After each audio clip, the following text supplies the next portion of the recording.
बहुत समय पहले की बात है। एक छोटे से गांव में हरिधन नाम का एक लड़का रहता था। उसका एक छोटा सा परिवार था जिसमें वो, उसकी पत्नी, उसके पिता और उसकी माँ साथ रहा करते थे। एक दिन हरिधन की माँ चूल्हे के पास बैठी हुई थी। तभी हरिधन दौड़ता हुआ उसके पास आया।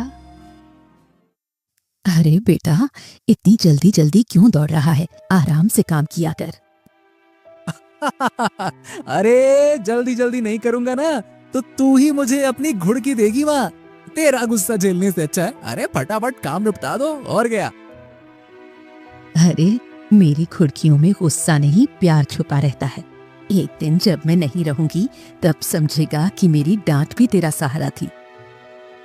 माँ, ये कैसी बातें कर रही हो? तुम हमेशा मेरे साथ रहोगी, फालतू की बातें नहीं किया करो। बेटा, मेहनत ही तेरा सबसे बड़ा साथी है। दुनिया में अकेले भी रहना पड़े तो सच्चाई मत छोड़ना। अगर तू सच्चा रहेगा तो तेरी माँ तुझे हमेशा तेरे दिल में मिलेगी। माँ, मैं हमेशा आपकी बात मानूंगा और मेहनत और सच्चाई से कभी पीछे नहीं हटूंगा। सच्ची बोल रहा हूँ, मैं सच्ची बोल रहा हूँ। चल माँ, भूख लगी है, कुछ खिला ना। इतना सब कुछ बनाया किसके लिए बनाया है? चल।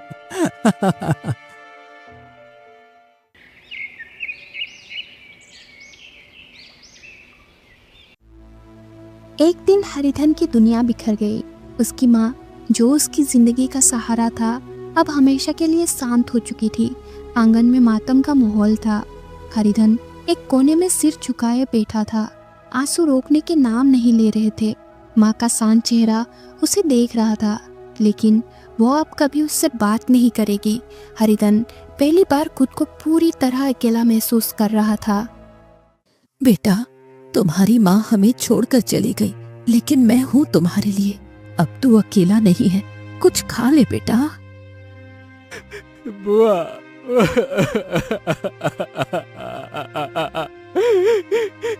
बुआ, बुआ, माँ की घुड़कियों में जो प्यार था उसे ये चुप्पी कभी नहीं भर सकती।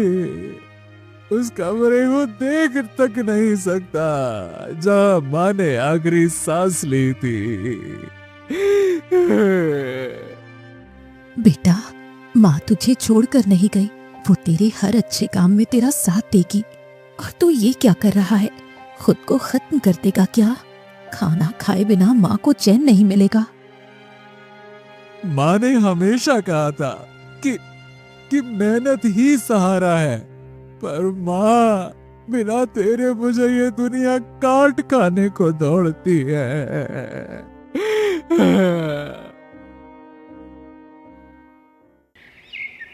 एक दिन हरिधन अपने कमरे में बैठा हुआ अपने आप से बात कर रहा था।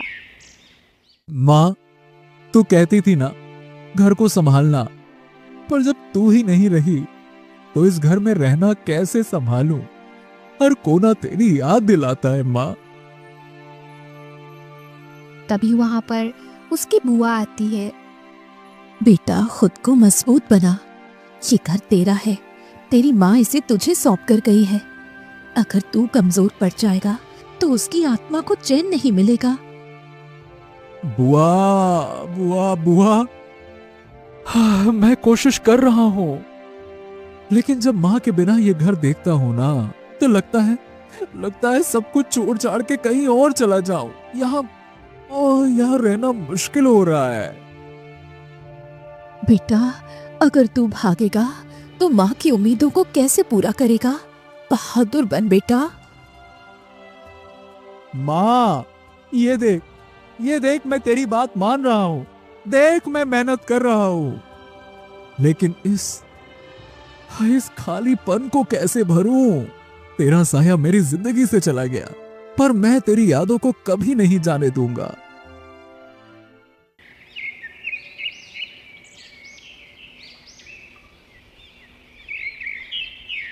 एक दिन शाम का समय था। हरिधन अपने घर के बाहर अकेला बैठा हुआ था। हरिधन की पत्नी कुमानी अपने मायके गई हुई थी। तभी वहां पर हरिधन का पिता अपनी नई पत्नी को लेकर घर आया। नई माँ को देखकर हरिधन की आंखों में निराशा छा गई। हरिधन चुपचाप खड़ा हो गया। तभी उसके पिता उसके पास आकर बोले, हाँ, अरे हरी है, ये देखो, ये तुम्हारी नई माँ है, घर की मालकिन, समझे क्या? अब इस घर को यही संभालेगी, समझे? माँ? अरे कौन सी माँ? मेरी माँ तो इस घर को छोड़कर कब की चली गई है। आपने उसकी जगह किसी और को दे दी है, मैंने नहीं दी है। हरिहरन, ये तुम्हारी भलाई के लिए है। अरे घर को एक औरत की जरूरत होती है। अरे तुम्हारी माँ नहीं रही तो नहीं रही, अब क्या हम सब यूं ही बिखर जाएं? हैं? बिखरने से बेहतर था कि आप मुझे इस तरह का दर्द तो ना देते। इस घर में, हाँ, इस घर में मेरी माँ के बिना मेरी कोई जगह नहीं। अब मैं यहां और नहीं रह सकता, जा रहा हूं मैं।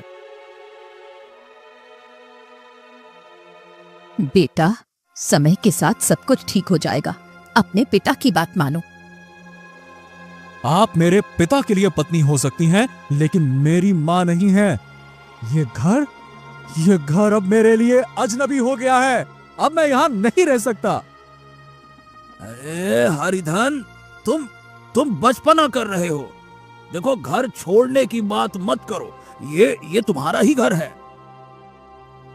ये घर मेरा तब तक था जब तक माँ की ममता इसे संभालती थी, जब तक वो मुझे प्यार से घुड़कियां देती थी। अब मेरा यहां कुछ नहीं बचा, कुछ भी नहीं बचा।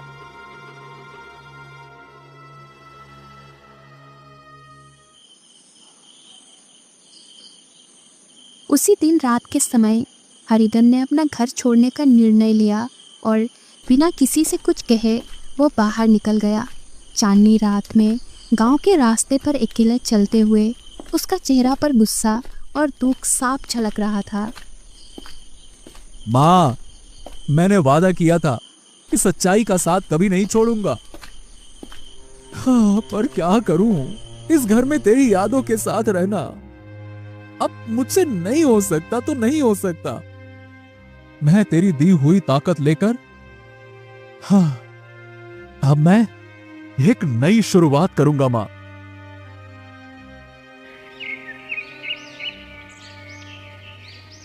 सुबह का समय था। हरिधन अपने ससुराल पहुंचा। आंगन में हंसी खुशी का माहौल था। सास ने उसे आशीर्वाद दिया और उसका स्वागत किया। पास ही हरिधन की पत्नी कुमानी एक कोने में खड़ी होकर मुस्कुरा रही थी। आओ बेटा, तुम हमारे घर का चिराग हो।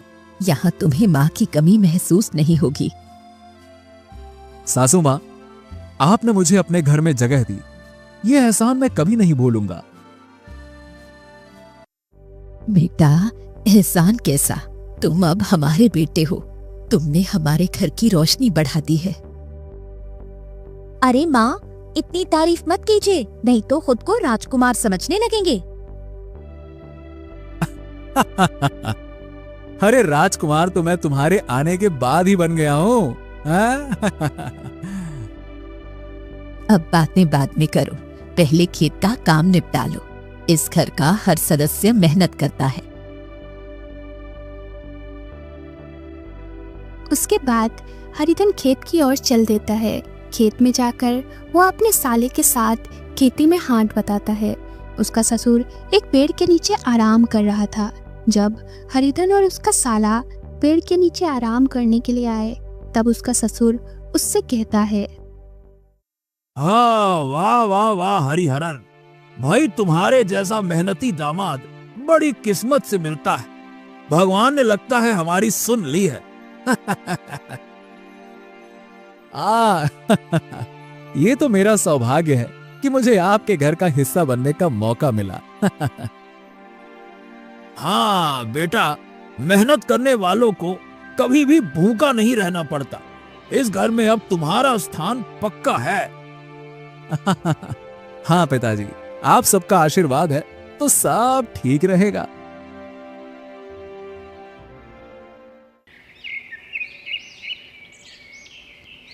इसी तरह दिन बीतते गए। ससुराल में शुरू का प्यार और अपनापन पाकर हरिधन का मन हल्का हो गया था, लेकिन धीरे धीरे यह सब बदलने लगा। घर वालों का व्यवहार अब पहले जैसा नहीं रहा। हरिधन ने इसे नजरअंदाज करने की कोशिश की, लेकिन चीजें धीरे धीरे उसके लिए और कठिन होने लगी।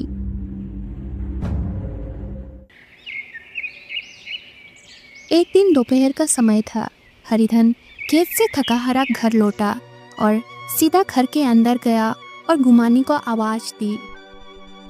हाँ, गुमानी, गुमानी, अरे बहुत थक गया हूँ। अरे सुबह से खेत में लगा हूँ, चल जल्दी से एक लोटा पानी दे दो। बस अब और हिम्मत नहीं बची।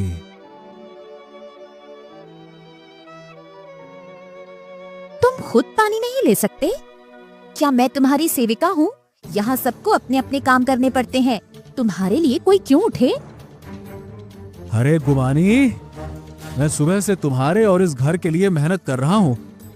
अरे ये फसल, ये खेत, सब तुम्हारे और तुम्हारे परिवार के लिए तो है। हाँ, तुम्हारे बिना भी ये घर चल सकता है। सारा दिन खेत में लगते हो, लेकिन यहाँ कुछ लेकर तो नहीं आते।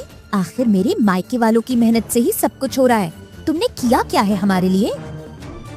गुमानी, मैंने इस घर को अपना मानकर सब कुछ दिया है, अपनी जायदाद तक बेच दी ताकि तुम्हारा और तुम्हारे परिवार का भविष्य बेहतर हो, और अब तुम मुझे ही ताने मार रही हो।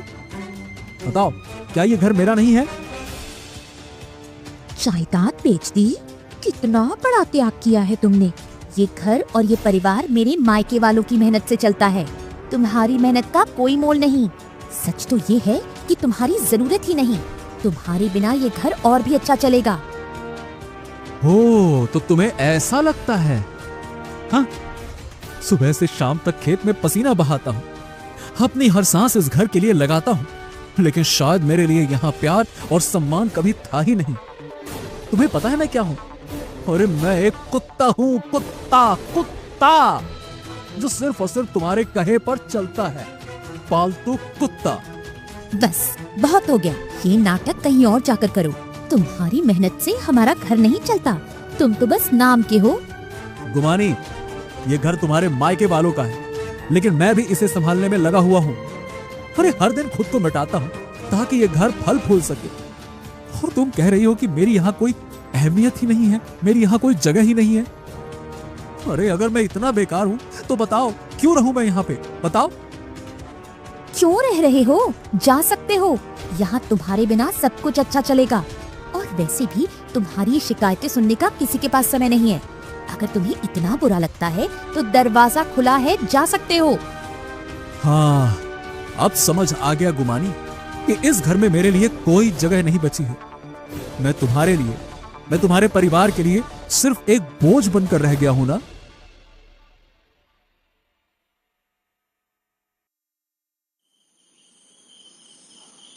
एक दिन रात के समय आंगन में साला, सास और गुमानी आपस में हंसी मजाक कर रहे थे। हरिधन एक कोने में अकेला बैठा हुआ था। तभी उसका साला उससे बोला, अरे हरिहरन भैया, के तुम्हें इतनी मेहनत करते हो, फिर भी खाने से पहले पानी मांगते हो? अरे घर का हिस्सा बन जाओ, वरना बाहर ही सो जाओ। क्यों?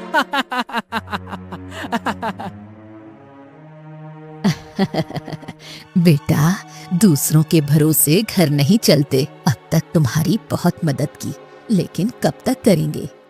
माँ, मैंने इस घर को अपना मानकर सब कुछ दिया, लेकिन शायद मैं हमेशा गलत ही था। अगर इतना ही गुस्सा है तो ये घर छोड़ दो, तुम्हारे बिना भी सब कुछ आराम से चलेगा। हाँ तो ठीक है, ठीक है, ठीक है। तुम सबके लिए मैं एक बोझ हूं ना। बस अब इस घर का पानी भी नहीं पीऊंगा। अरे मैं अपनी माँ की दी हुई सच्चाई पर वापस लौट रहा हूं। बस बहुत हो गया।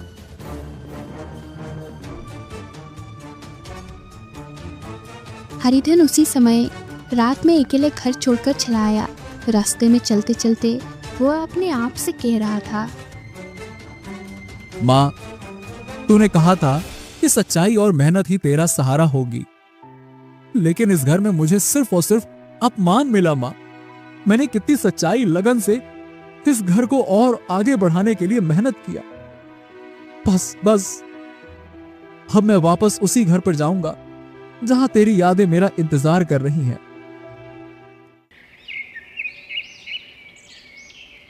अगले दिन सुबह हरिधन गांव के खेतों के पास से चलता हुआ अपने पुराने घर की ओर बढ़ रहा था।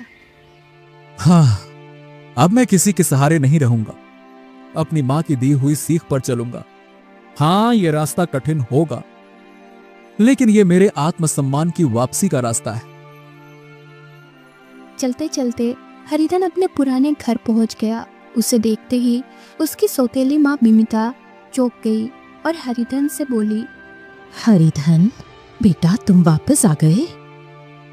अब हाँ माँ, अब क्या बोलूं मैं, और कहीं जाने की जगह नहीं बची। मैंने बहुत गलतियां की, लेकिन अब मैं इस घर को छोड़कर कहीं नहीं जाऊंगा। तुम्हारे घर वापस आने की मैंने कितनी बार प्रार्थना की थी। तुम्हारे बिना ये घर अधूरा था। बेटा, तुम मेरे बेटे हो, ये घर तुम्हारा है। तुम्हारे बिना हमारा गुजारा नहीं। माँ, अब मैं इस घर का रक्षक बनूंगा। पिता ने जो जिम्मेदारी छोड़ी थी उसे मैं निभाऊंगा, ये मेरा वादा है। अगले दिन सुबह हरिधन अपने खेत में हाल चला रहा था। तभी गांव का एक बुजुर्ग वहां आकर उससे बोला, अरे हरिधन, क्या बात है भाई, क्या बात है। अरे तुम्हारे पिता का नाम तुम्हारे काम से फिर से रोशन हो रहा है। वाह वाह वाह वाह वाह, भगवान तुम्हें खुश रखे भैया, खुश रहो खुश रहो। बाबा, ये मेरी जिम्मेदारी है। पिताजी का सपना अधूरा नहीं रहेगा। इतना कहकर वो बुजुर्ग वहां से चला गया। थोड़ी देर बाद हरिधन की माँ उसे बुलाने के लिए खेत पर आती है। हरिधन बेटा, थोड़ी देर आराम कर ले। इतना काम का बोझ खुद पर मत ले।